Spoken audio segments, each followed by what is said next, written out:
nung bata pa po ako, sinama ako ni Airpat sa, sa dagat. And then, ayun, ano ba? Tapos, doon na, nakahuli kami ng isla. Tapos, doon na nagsimula yung, yung journey ko sa nahilig mag-fishing. So, from elementary to high school, college pala, panay kami handline.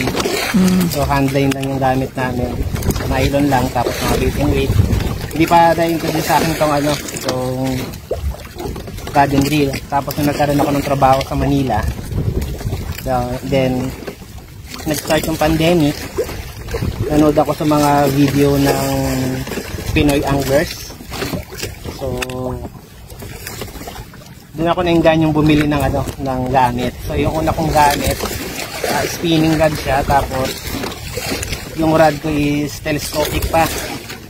Tapos, ang uwi ako dito sa Zambales. Sinubukan ko. Nakahuli ng isla, nabali. Nabali yung rod. Tapos, doon ako nag-upgrade. Tapos, ka-upgrade, na-introduce naman sa akin tong overhead. Kasi pang malalalim na. Kasi yung una kong big, hindi pa umaabot sa sa mga 300 meters yung lalim. So, na-introduce sa akin tong overhead. Then, doon nagsimula. Nahilig ako sa jigging. Tapos, upgrade lang na upgrade. Bili ng bala, bili ng jig. Tapos, sumali na rin kami sa sumasali na rin ako sa mga fishing tournament. Sorsogon ang una kong tournament. So, nakahuli ako ng 10 kilos na lapu-lapu. Tapos pangalawang sali ko sa tournament, Cagayan, yung yakyakan.